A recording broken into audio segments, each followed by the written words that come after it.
but 2011 takes Glock magazines. Most people, like, But if you think about it, how many Glock mags do you have at home?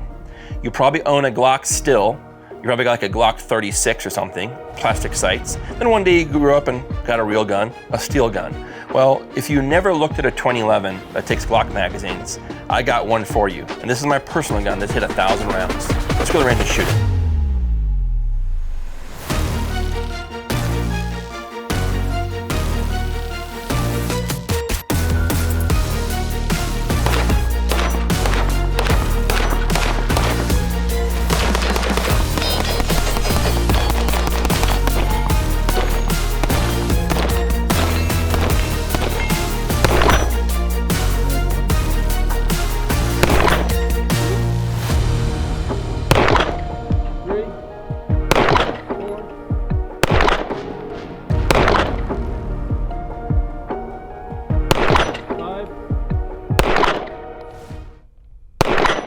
All 6 down, 4 rounds left.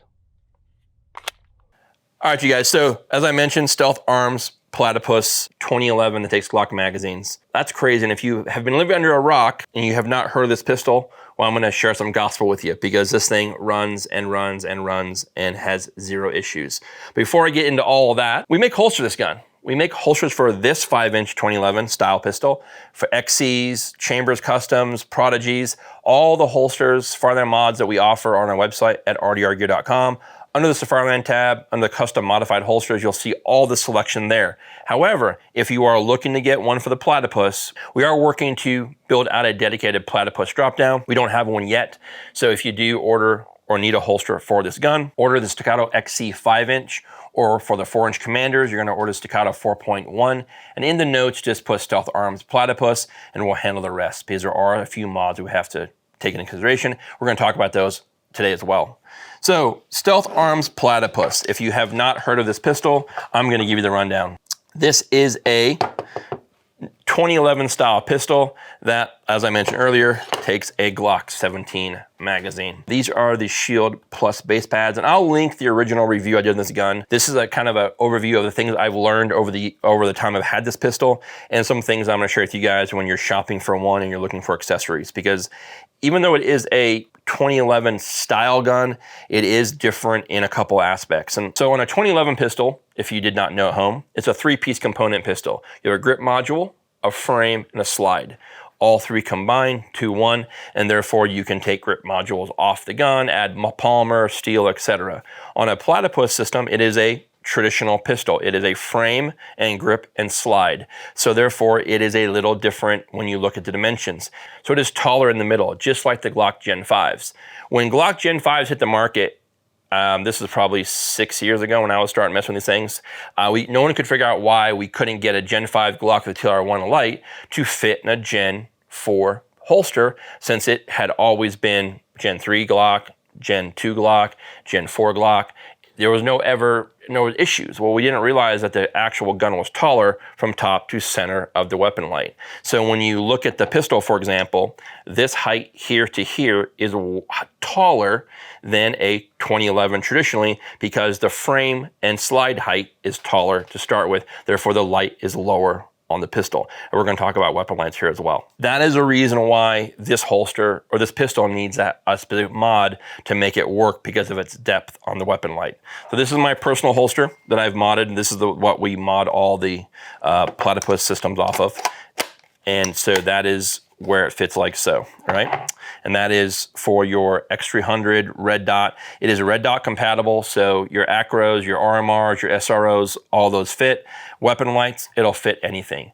And this is where we're gonna get into on lights. So when you look at weapon lights, TLR1 is what a lot of guys already have. They're inexpensive, pretty much readily available anywhere. X300 is kind of the premium light, especially with the turbos now that are out there. When you look at the bezel, even though the light is longer, I kind of just see if I can do this.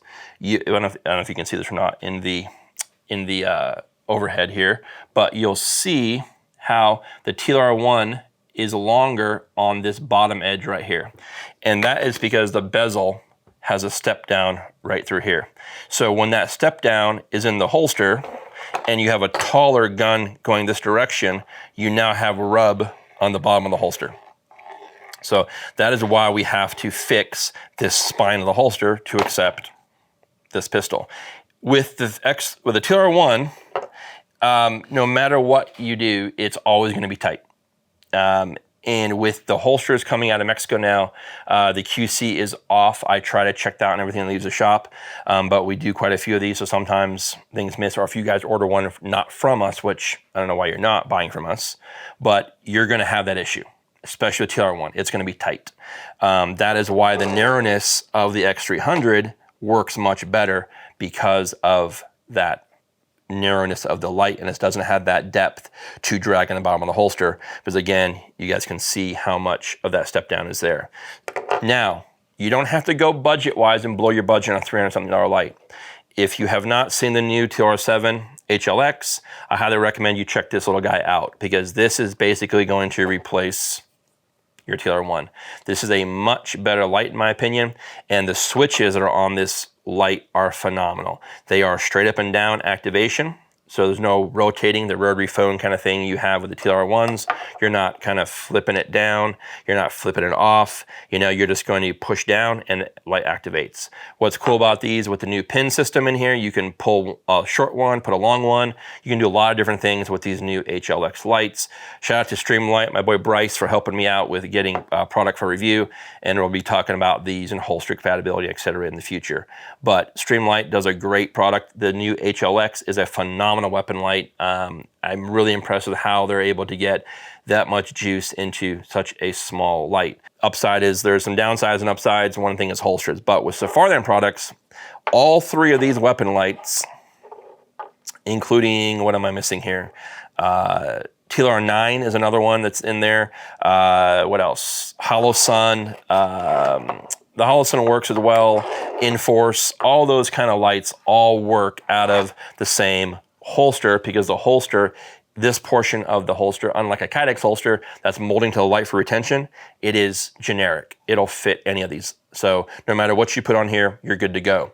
So earlier you saw X300. We're just gonna throw on a TLR HLX here. I'll show you guys a little bit of difference. YouTube, don't ground me for putting on a weapon light, okay? Now the HLX is gonna be a little shorter on the rail, but not a big deal.